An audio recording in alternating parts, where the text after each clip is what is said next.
Hi, I'm Liz Ann Thompson, an educator at the University of Minnesota Morris and a PhD candidate at the University of Illinois at Chicago. And you're listening to the Audio Description Narrators of America, Know Your Narrator series. Today we have Thomas Reid of Read My Mind Radio, also an audio description voice talent. Thanks so much for joining us.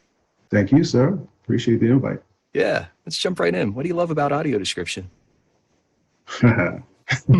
I think the first thing that I'd say about what I love is access. And to me, that's the root of audio description, right? It gives me access to movies, film, and just that information that I'm no longer able to take in via my eyes. And moving on from that, I think it's just being able to kind of participate in some of the things that I've always enjoyed doing. That would be movies and film, but also with my family. And then where we go from there is that it puts me back into conversations with family and friends, because a lot of times we're talking about movies, and the fact that I'm able to participate in those conversations, that really means a lot to me. And as far as your podcast goes, can you share a little bit about how audio description either is a part of that, or what is your focus in your show? So the focus, my tagline, I'll tell you, is Read My Mind Radio is all about, we feature compelling people impacted by all degrees of blindness and disability. In addition to that, I share my own experiences as a man adjusting to becoming blind as an adult. And I think that sums it up to a certain extent, but I think the added thing about my podcast is that it is heavy on the storytelling part of that. It's heavy on sound design and music. And I also like to say, Roy, that I make blindness sound funky. Yes. So that's a big part of it right there. Because you've created this Read My Mind Radio podcast in such a way that does emphasize story, that as a listener, I find myself just totally immersed in the story. Can you talk a little bit about how you've crafted that? Yeah. All right. So I'm going to be totally honest with you. The format of my podcast probably comes out of my lack of confidence in my ability to just smoothly interview someone. That's initially where it started from. And that's the total honest truth. Because, I listen to people like, if you listen to NPR, someone like Terry Gross or something like that. And I'm sure they edit, and I'm sure she does a lot of research, but it sounds so incredibly smooth. And I don't think I do that at all. Like, I know all of my little idiosyncrasies when I'm talking to someone. And, I have these things. I'm like, I don't want to put that out there. So that was the initial reason why I said, okay, I'm going to do this a little differently. I'm going to do it as a narrative sort of thing where I'm going to, chop it up. I'm going to do a lot of editing. But then, I want to be a little bit more creative with how that story is told. Sometimes, when you're talking to anyone, it may not follow, a linear thing. And sometimes there are certain stories that are told that way, but the person may have not told it that way. So I'm going to chop it up and put it into order. When we talk, most people, we repeat ourselves. I think, I know I do, at least 3 times. So, I'm looking for the best one. I'm looking for that best time that they said that point. And then the other part of that is I think it's helpful in terms of who my target audience is, because I want as many people as possible to listen to it who get enjoyment. I think there's different groups, but I'm always conscious of those who are adjusting to becoming blind. So in terms of the questions that I'm asking, and then in terms of maybe just the direction and what I think is going to be really important to them, I'm going to make sure I want to include those things. So that's sort of like and then just to try to become a better storyteller, that whole idea, and listening to other podcasts and getting inspiration and say, I want to try to do something like that because I think the story was told well. It's great to hear your emphasis on the story and how that you're getting the best of the best and focusing on that. I feel like you don't need an hour-long podcast if you're really only getting 20 minutes worth of information, right? So I just want to give you that 20 minutes worth of information. That's my style. That's my personal, no shots to anybody doing the other way, but that's just my style. Now that you're doing audio description voicing for TV shows and movies, I'm curious if you can share any similarities or differences between that and the podcast. There's got to be some of each. Oh, indeed, indeed. I'll start with the differences because that's the first thing that came to my mind. The most recent project for Netflix there, my first approach was to kind of do it as a narrator, like I do my podcast. So my voice was just sort of the same style. It wasn't as relaxed. Hopefully I sound somewhat relaxed on the podcast, but I also want to have a more, I don't want to say booming, but it's that presence, right? I'm trying to go for something like that, some sort of presence. And I was like, no, that's not what we're looking for, man. Like I was told, like, no, that's not what we're looking for. And then the direction that I was given, so it was like, okay, I had to adjust that. And at first, that was hard. That was really, and it's so funny to me because I wouldn't think it was going to be as challenging, but I loved it because I was like, wow, it gave me a little bit more that I think maybe I can start to incorporate these different tones into the podcast and just thinking about my voice a little bit more and how to use my voice. And I started to try to do that, but I mean, just getting that feedback was really, really good. So that's, I think, was a big difference. It's a totally different tone and a different presence. And for me to evoke that tone, there's a physical aspect of it. I don't know. And I definitely want to talk to you about that, Roy, because I'm really curious about that. But I noticed for me, I have to physically do something a little bit different to evoke the tone. So that just fascinated me for whatever reason. In terms of the similarity or things that helped, I guess, is my process for narration, because my podcast, everything is scripted. I don't want it to sound like it's scripted. But again, remember, I told you that I don't have that confidence in myself when it comes to extemporaneously kind of speaking off the cuff type. So I'm gonna write that.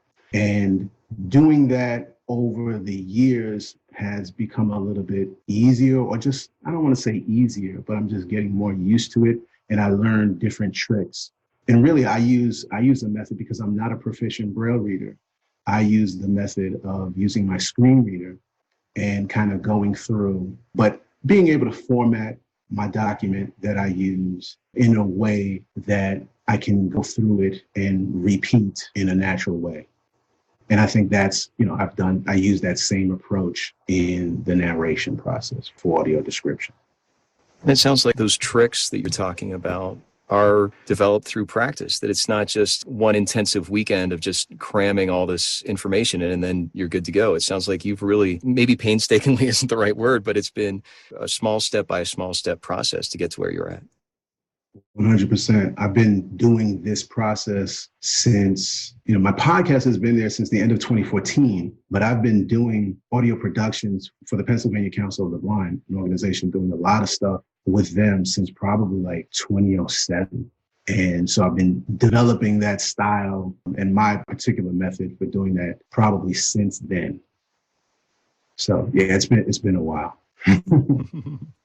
One of the things that I'm noticing in our conversations of audio description is that, as been told to me, this audio description was created by blind people, for blind people, and evolved by blind people. That now blind people are recognizing that they've got skills and talents that they can contribute, whether it's, as you've mentioned in many interviews, it's not just limited to voicing or sound design or editing or quality control, but also writing. Can you share maybe some things that an up-and-coming blind professional can work on to help grow their professionalism in this work? I 100% believe that blind people can play a role in every aspect. So yes, writing too, because of the wordsmithing. So I think I'm a big proponent of starting where you are with what you have. So if you don't have access to a microphone, for example, to record yourself, you wanted to practice narration and you have a phone, well, you do have a microphone, you have a way to record yourself and you can start to learn. So if you're a proficient Braille reader, if you're a low vision person and you use magnification, well, go ahead and write your own script. The script, in this case, this is the only way I'll say this, but in this case, the script does not matter, right? In audio description, the script matters a lot. But in this particular case, if you're just practicing, go ahead and get started. You don't need anyone to start you out at that. If you're a writer, go ahead and get a film, get a TV show to the best of your ability, or even If I wanted to write audio description, I would probably go ahead and watch a movie and maybe transcribe the audio description and see the parts where I might change. I would do that if I was really interested in that. And then if I wanted to narrate it, record it back. You don't have to wait. We have all of these tools. So I would say just go ahead and get started. If you want to do quality control, go ahead and give people feedback. From the folks that I've talked to who create audio description, they're always looking for feedback. So maybe develop your style of critiquing and writing that out, and go ahead and write it and send it to someone and see what kind of feedback you get, because they may appreciate it. And then who knows, you can possibly work that into a paid position. I just think there's opportunities to just go ahead and do it if you enjoy it, because if it's a passion, if it's truly a passion, I believe we should get paid. Don't get me wrong. Whether it's a passion or not, if you're doing something for a company, for someone else, then you should get paid. But you don't have to wait to get paid in order to develop the skill, because it usually doesn't work that way, right? They want X amount of years of experience for a position, some sort of experience, or you have to go to school, whatever the case may be. But there's ways to get started right now.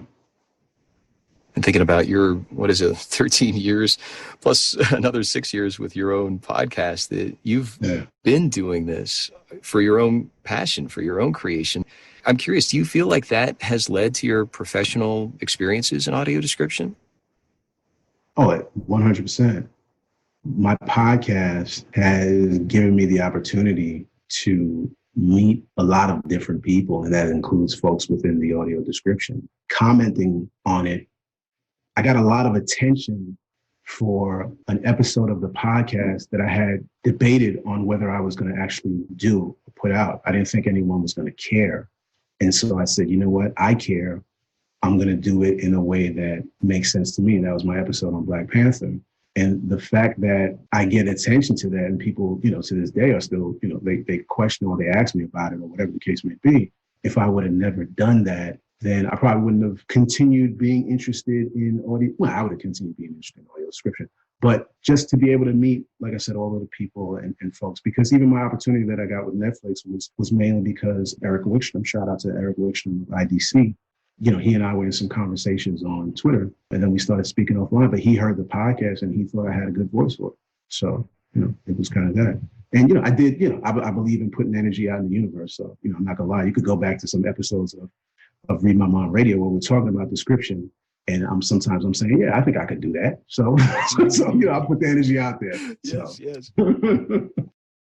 From a voiceover perspective in general, sighted or blind, there is an assumption that there's a certain, almost like a guidebook where, okay, you first have to get a demo, then an agent, then an audition, and then you book your national network series or your, whatever it is, that there's a certain thing. And what I'm noticing, especially in your example, is that you took steps yourself, that you've been developing your craft through your own passions, that whether or not it was intended to lead this way, it led that way kind of naturally by you focusing on the work and not focusing on, I'm not sure if I have the words for it. Can you help me with that idea?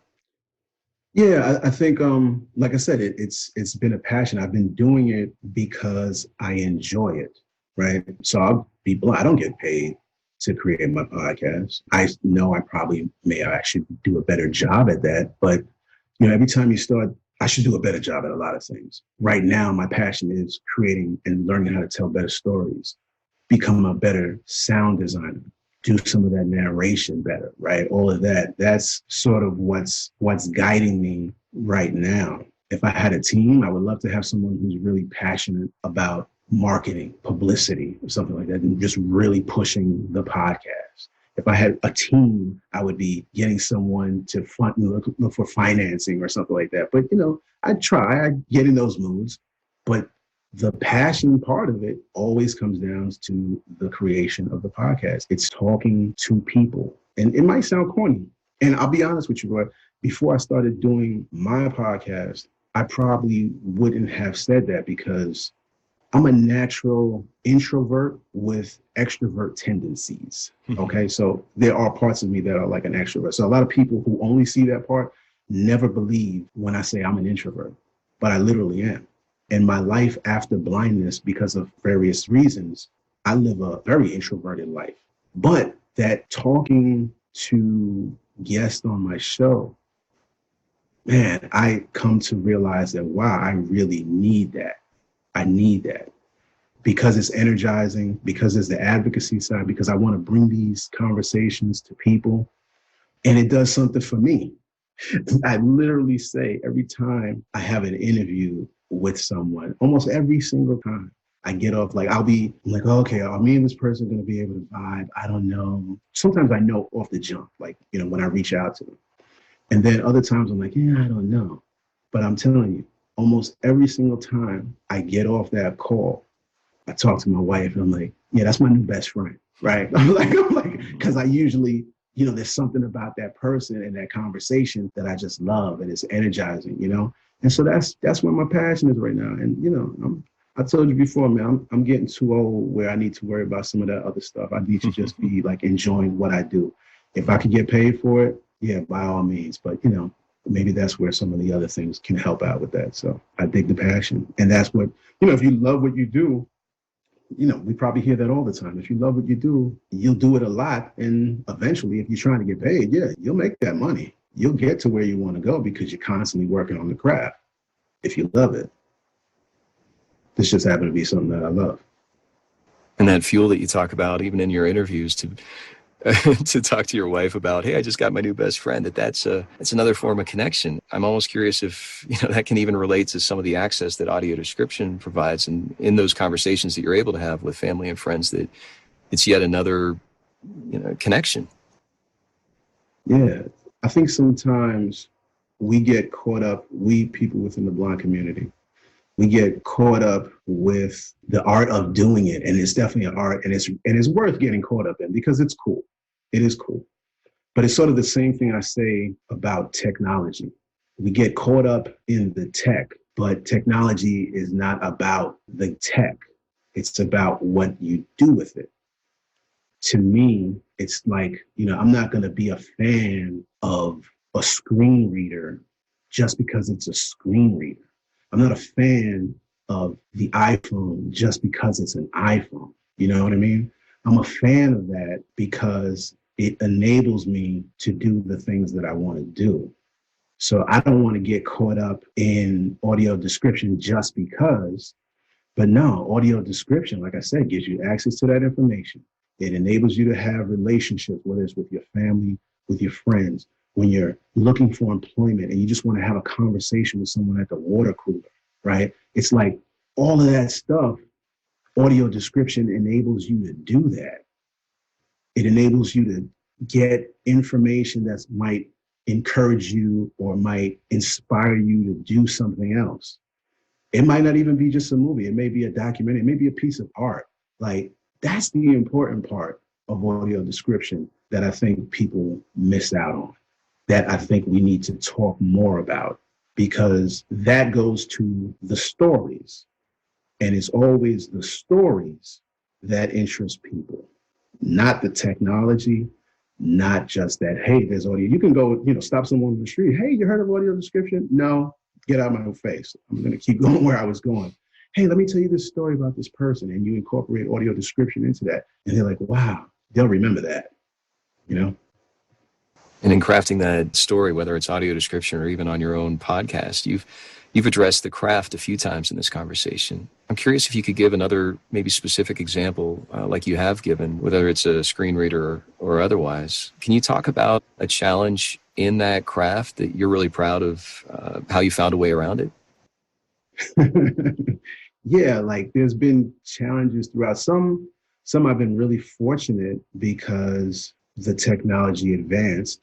So in the beginning, I was creating audio through a single editor, right? Okay, so you have a single audio editor, meaning you can only edit one file at a time. And so when you edit it, it's changed forever, basically. With a digital audio workstation, you have and a multi-track, you have the ability to edit multiple pieces of audio and layer, and it's a much faster process. It's a much cleaner process. It's less, quote unquote, destructive. So you have all of that built in. So initially I was working with a single editor. And man, to try to do really big projects in a single editor was crazy. It was really challenging. But then Reaper is a piece of software. And I always like to talk about Reaper, not just because it was a software that had some accessibility, but then it developed over time. And it developed over time because of the blind community. And so the blind community kind of got together and was, even working with the folks who make the product Reaper to enable it to be more accessible. And then some folks who used to make the non-visual desktop application, NVDA screen reader, got involved and made that more accessible for anyone who was using screen readers. And so that really, really opened it up. The opportunity to not only do podcasting, but to do music. There were some other things already out there that folks were using, but this was way more affordable. It just opened up a lot more. And so that was, sometimes it's the technology challenges. Sometimes it's other things. Like if I went through my gear right now, and I'm not going to because of some specific reasons, because my software is extremely out of date. Right? I need some serious upgrading. And sometimes, I piece together a bunch of things to make it work. It's not the cleanest. It sounds cool at the end of the day. I don't think I ever really had the opportunity to talk about that, but nobody needs to know that. So I'm not where I would want to be in terms of with my technology, with the gadgets that I have. But it sounds good. And so I say that if the day comes around when I can get some fancy gear, man, I feel like that's really going to sound good. You know what I mean? Yeah. So, yeah. So, and I'm reminded of that. Like when you see, I know the Roots used to do it where they'll play instruments, like the Fisher-Price instruments. But, you listen to it, you're like, damn, that sounds good. Why can't I do that? Like, it's not about the instrument, man. It's about the craft behind it. If we go back to the example of Reaper, you said that it was the influence of consumers, specifically blind consumers, reaching out to Reaper. That sounds like a really important thing to highlight, that it was the consumer saying, we want this. And the company, I guess Reaper, recognized that and made changes. Did I get that right? Oh, yeah, that's one part of it. So it's the reaching out to say, hey, look, you have a bunch of blind people using this software, because that's what there was. There was some accessibility there, but there was also accessibility built on by blind people. And so the thing was that, look, we'll build on this because Reaper just makes it where you can do that.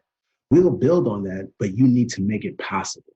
You need to open up some things for us. And so, yeah, there was definitely some advocacy that took place, but it was between the advocacy and then just kind of rolling up the sleeves and saying, okay, let's get this done. And somebody really spearheading and someone who had the talent to do that. And doing it, man, I love that. I love those stories. But yeah, I think if you look at probably most things in most areas, yeah, blind people are doing a fair amount of advocating to make it happen. Yeah, to push that over to audio description, that needs to continue and maybe even put it up a notch a little bit in terms of getting in as people are creating it, as well as making sure that there's more of it in all forms, right? Not just in movies, not just by the big guys, but even some of those independents, man. I would love to be able to watch some more independent films that include audio description so I can really have access to it. So yeah, we have a lot of advocacy to do, but I mean, if the blind community kind of looks back and it's like, hey, to me, I still think I'm new to the blind community. I wasn't born into this. Like, this is not what I was doing before, but I have so much respect for the people that did a lot of the advocacy before me. And so when I see that there are people who may not know that history, come on, like even podcasting, Roy, I tell people, because I had the opportunity to talk to folks and read about how things were done early on in both consumer groups for the blind, and how people used to record on cassette and send them around. That was the way they sent around information. Man, that's podcasting. Blind people were doing podcasting before the internet. You know what I mean? Yeah. That's and you look at internet radio. Come on, ACB had their internet radio for years, like in the early 90s, like in the 90s, like when you could get on it, they were doing it. Yeah, I think people need to know about that stuff. Let's explore this a little more about taking it up a notch within audio description or wherever you want to take this question. Just based on your experience, where would you love audio description to go? You've addressed some great points, whether it's independent film or having more of it, or even just having access to it. Can you name some other specifics that would be your dream world? Okay, I'm story time. Yes, Instead of me naming storytelling by specifics. story. Storytelling. Yeah, Ready? I'll I'm give you sitting by. story time. So, you've probably had the situation where it's like a holiday, you're at a gathering with your family, right? And, maybe you're watching sports on TV or whatever, you're just lounging around. Then somebody says, let's watch a movie. Well, in my family or my get-togethers, where I am, it's been old, but here's what happens. Somebody says, let's watch a movie. And then my wife or one of my daughters says, okay, but let's see if it has audio description. Now I'm sitting there. I'm just kind of like, I don't want to disrupt everything that's going on. But they say, let's find something that has audio description. And we have to go through, well, how do you do that? And so they'll go through the process. No, turn here, open up this, do that. Okay, see, does it have it? What movie do we want? Oh, let's watch XYZ. Oh, it doesn't have audio description. And then I'll say, go ahead and watch it. My daughter will yell out, no, we have to have audio description. So then we go through the process again. And we may never find a movie that actually has audio description that everybody wants to watch. So I inevitably end up going, look, guys, just go ahead and watch it. And then one of my kids will sit next to me and they'll try to do the description, right? I'm tired of that, Roy. I'm so tired of that. For me, what I would love is when we don't have to go through that process, when it can just be there. That would be incredible because my daughters don't have to stick up for me. I don't have to feel as though I'm disrupting the family time, and it would just be there. Like, why can't it just be there? It's just there for captions now, which is great. And I'm not trying to make any sort of difference between the two because there is no difference. It's accessibility. It's just there for captions, and it's exactly why it should just be there for audio description. Oh, thanks for sharing that. Is there anything else you'd like to share? I want to say thank you to you. I appreciate it. I do again want to send a shout out to IDC, man, because they gave me an opportunity to do audio description that I truly, truly appreciate it. And I think I want to make it known that they are looking for more blind narrators, people who are interested in doing that, who want to take a shot. Like when that call went out for it, I'm like, hey guys, go ahead, go get them. Because I think the more the merrier. We talked about it before. I told you my passion is my podcast. My passion is telling these stories and doing the audio. I definitely want to continue doing some audio description, but I have no intention on trying to do audio description for every single film that comes out, right? I don't want to try to do 4,300 projects, all. Yeah. You know what I mean? Like, that is not my thing.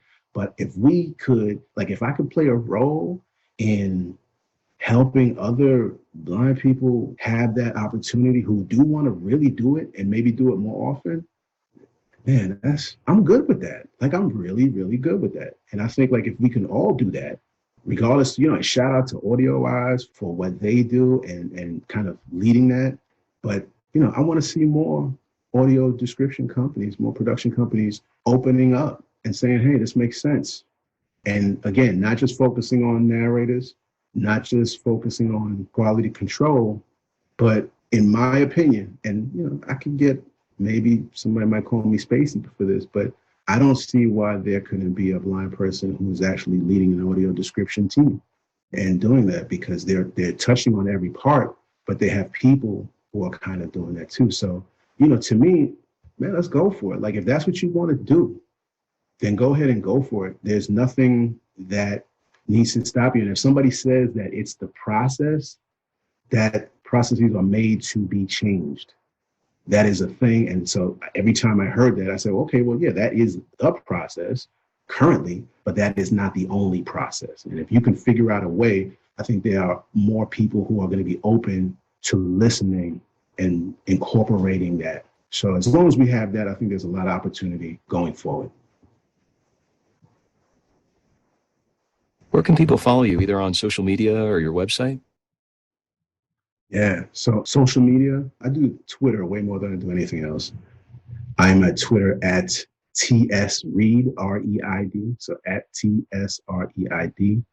You can find my podcast, Reid My Mind Radio, spelled like my last name, REID. You can find that wherever you get podcasts, and also at reidmymind.com, REIDMYMIND.com. Thanks so much for joining us. Thank you, sir. Appreciate it.